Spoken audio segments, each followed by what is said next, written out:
Now, here's the second law that changed my life forever in network marketing. I learned the law of sowing and reaping. And in the law of sowing and reaping is also the story of the law of averages. Jot this down. The story of the sower comes from the Bible. I'm an amateur on the Bible, but this is such a useful story. Here's what the story says. And take the notes because the drama's in the details. The sower was ambitious. Evidently, he was ambitious. When you read the whole story, you'll conclude, yes, this was an ambitious sower. Here was number two. He had excellent seed. The sower who sowed the seed had excellent seed. And the excellent seed can be an excellent opportunity, an excellent product, an excellent story. So we've got an ambitious sower with excellent seed. But now here's the rest of the details of the story. For your information, for the drama of your life, so you can understand things better. Learning some of this is how I got rich by age 31. Okay. Number one, it says the sower goes out to sow the seed, but the first part of the seed falls by the wayside and the birds get it. So jot this down. The birds are going to get some of the seed. The birds are going to get some of the seed. Now you say, well, Mr. Rohn, what does that mean? Well, I invite John to come to a meeting. He said he'd be there Tuesday night. Tuesday night I show up, John isn't there. I say, John, I wonder why John didn't make it. Now I know the answer. The birds. The birds. John had this great idea of coming to the meeting to look at an opportunity, and somebody stole it and said, you're not going to go see network marketing. And he says, well, maybe not. So have you jotted that down now? The birds are going to get some. Now, when the birds get some, you've got two options. Number one is to chase birds. And say, well, let me get a hold of the person that talked him out of coming to the meeting. I'll tear him a new page. But I wouldn't do this. Here's what happens if you go chasing birds. You leave the field. If you go chasing birds now, you leave the field, which is going to distract from your future, not add. So you can't chase birds and try to straighten this stuff out. Here's what it is. It's just one of those things.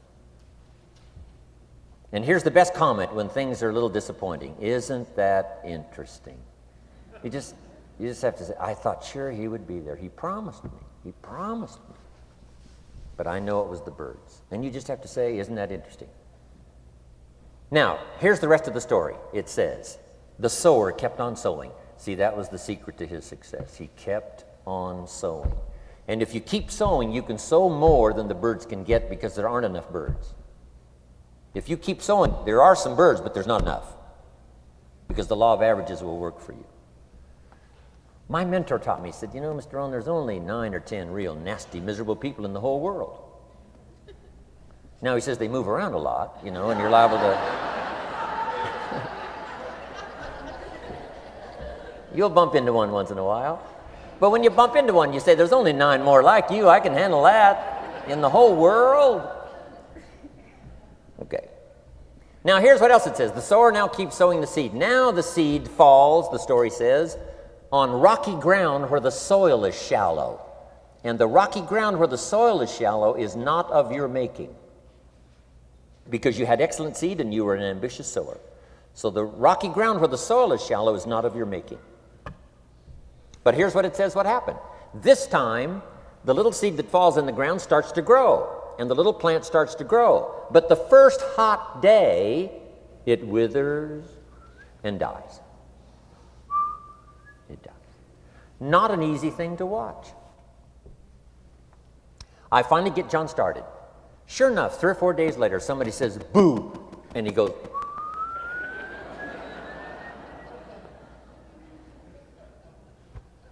he's gone. Doesn't show up at the second meeting. And I say, I thought sure John would last a week. What happened? Jot this down. The hot weather is going to get some. And this is not of your making. Here's what you must say when that happens. Isn't that interesting? Wow.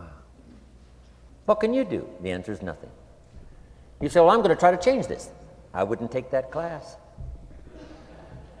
You know, the sun comes up in the east. Somebody says, why is that? I wouldn't spend much time on that. Just let that happen.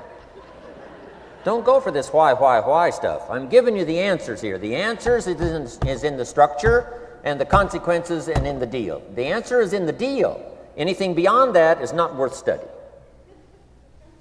You say, well, how come some just last a little while? I wouldn't sign up for that class. Here's the answer. Some don't stay. You just have to jot that down. And when some leaves, you say, that's one of those that don't stay. Now you know what category to put them in. And you can't solve this now. You can't. It's like rearranging the seasons. You can't fool with that. All you can do is cooperate with the way things are set up. I didn't set it up. You say, well, it shouldn't be this way. Well, when you get your own planet, you can rearrange this whole deal. But on this planet, you're a guest. You got to take it as it comes.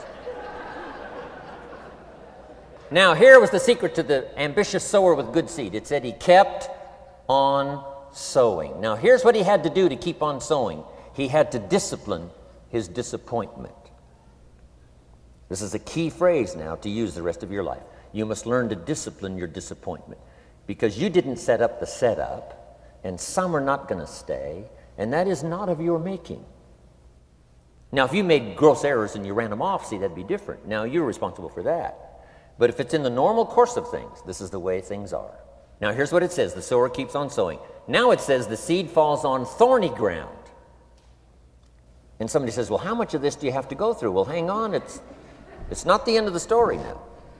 Now the little seed falls on thorny ground. And now the little plant starts to grow again. But as the little plant starts to grow, the thorns choke it to death. And it dies. So jot this down. The thorns are going to get some. And that's not of your making.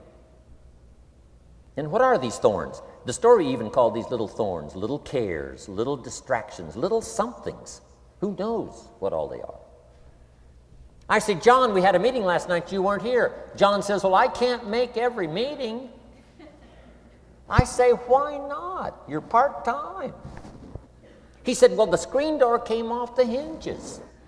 And you just can't let your house fall apart. You got to take some time and fix things up. And I can hear the thorns going,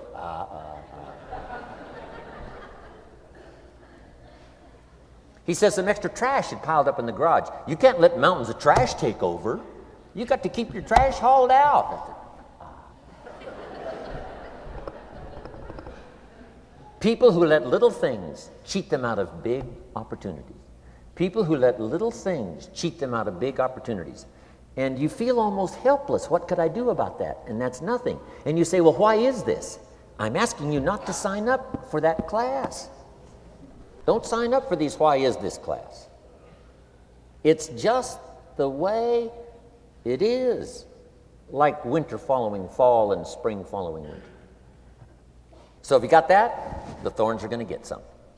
But now here's the good news. Let's read the rest of the story now quickly. The sower now what? Keeps on sowing the seed, keeps on sharing the story, keeps on giving an invitation. Yes, the invitation can be more powerful for me as it was 1 year later than it was the first month. Because now I'm saying I'm making twice as much money part-time as I'm making on my full-time job. Yes, the story can be more powerful, but the law of average is still going to work. But now here's what the story said. Finally, the seed falls on good ground. Finally, the seed falls on good ground. Now, put this in parentheses. It always will, if you keep sowing. If you share a good idea long enough, it will fall on good people. But now here's the rest of that story. Some of the good ground did 30%. And some of the good ground did 60%. And some of the good ground did 100%. You say, well, why the difference in numbers? I wouldn't sign up for that class. Go on. Have I said that often enough now? Don't register for that class. It's just the way it is. Now, I tried to get the 30s to do 60. Found out it was more than I could handle. I used to say, I'll make them successful if it kills me. I almost died. No, you can't do that. Here's what you do. Let the 30s do 30 to the best of their ability and keep doing 30, because that's how they build their lifestyle and get what they want out of life. And let the 60s do 60, and let the 100s do 100s. Now, how can you get some to do 100%? You got to go through all these experiences, and you got to talk to all these people.